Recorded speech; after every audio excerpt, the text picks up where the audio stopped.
Now, the Bet Levi continues and he says, the prophet Job in chapter 5, verse 15, says the following. He says, he traps the wise in their cunning. Meaning, it's their wisdom itself which traps them. People that are smart, people that are wise, even people that are righteous, sometimes a person thinks that they're more than what they really are. And that's the Satan's trap. One of the scariest chidushim I ever heard in my life from Rabbi Ephraim was when he told me that there are certain people that the Satan builds them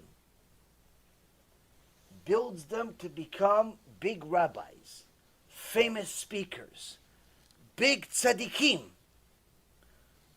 by simply not even bothering them. In fact, even helps them, gives them money, gives them this, gives them that. Oh, good job! What a book! Makes the book a bestseller, makes the kila grow fast. He builds them for 20 years. Without bothering them with a single thing. Why? Just to destroy them all at once. Mamash waits for them around the corner for 20 years.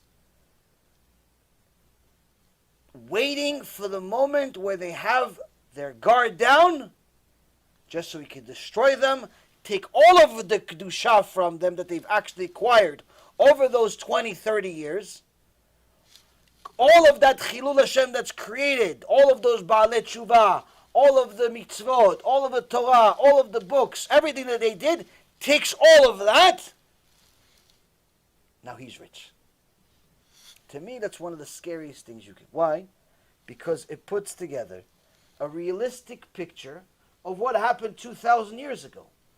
When the Kohen Gadol, the most righteous person in the entire nation for 80 years, he was Kohen Gadol, fell before he died, became a Rasha Merusha. 80 years he goes to the Kodesh Kodashim, meaning to go into the Kodesh Kodashim, you can't fake it. You can't be like a fake.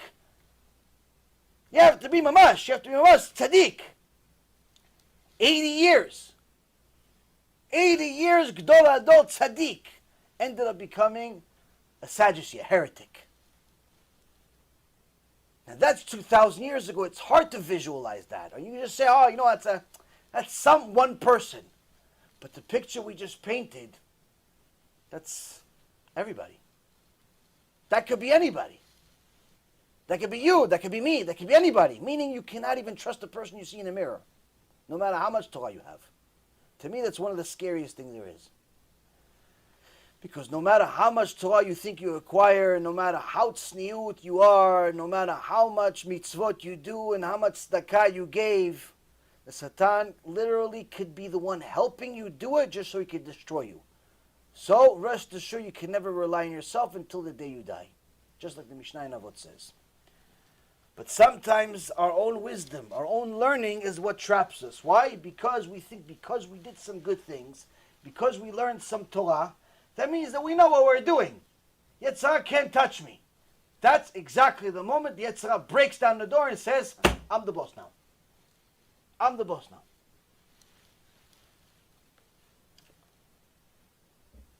Shlomo HaMelech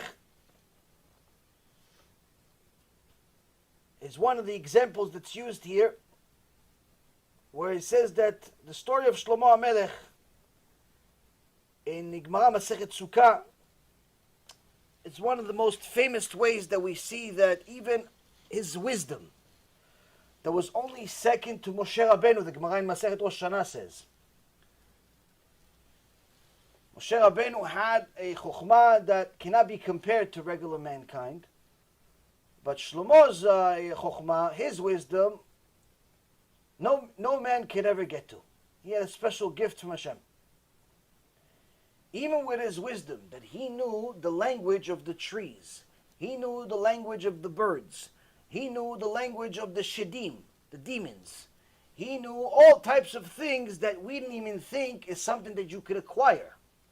Like we're thinking, oh, smart, oh, you could probably do a lot of math in his head. Oh, smart, maybe he could build a rocket ship. Oh, smart, he's probably a good architect.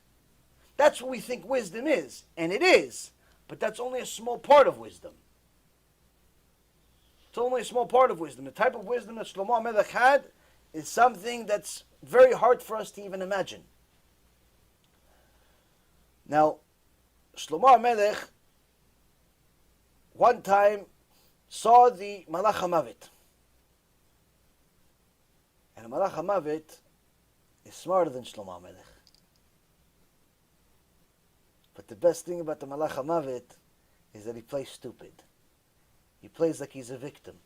He plays like he's some homeless guy looking for a place to stay.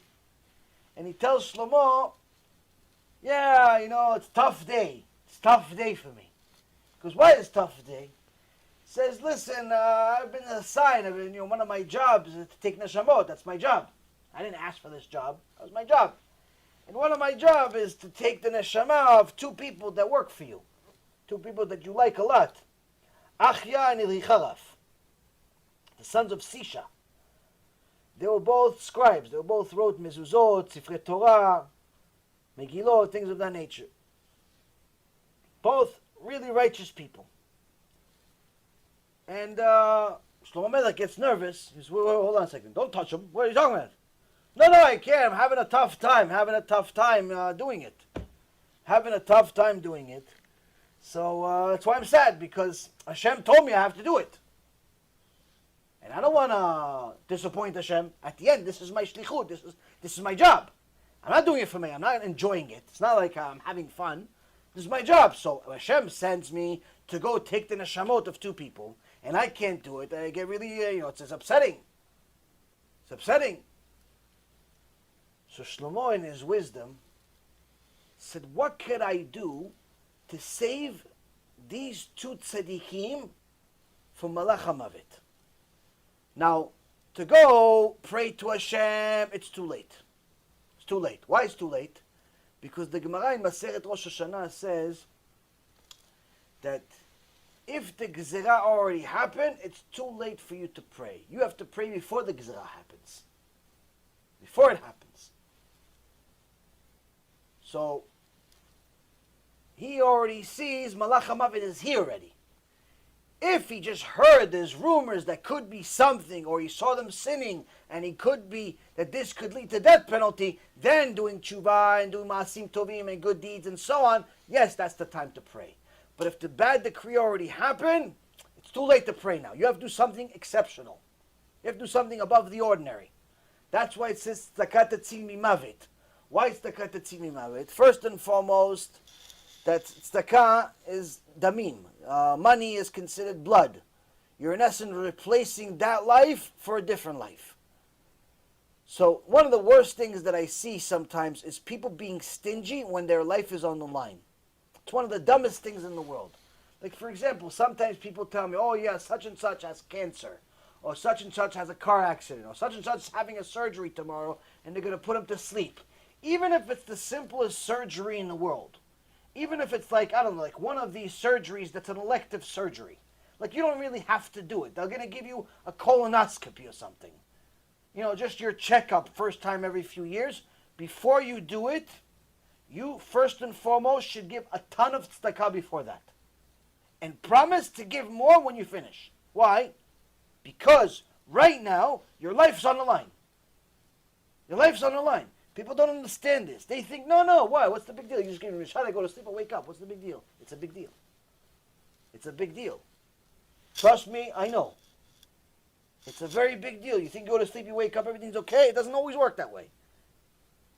And you'd be willing to pay everything to undo the stupidity that you've done. So a person should know that if you give tzedakah, and you promise to give tzedakah after also, you become shliach mitzvah. You become a messenger of a mitzvah. And shliach mitzvah, they don't get a messenger of a mitzvah, they have protection from Shamayim. So Shlomo HaMelech thought to himself, how could I protect these two people?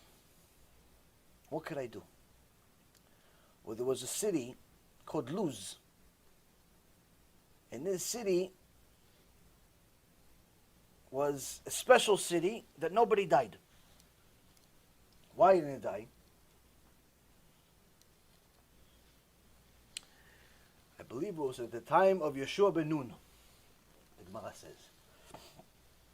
The time of Yeshua ben Nun, when we were conquering the different armies that were in Eretz Yisrael,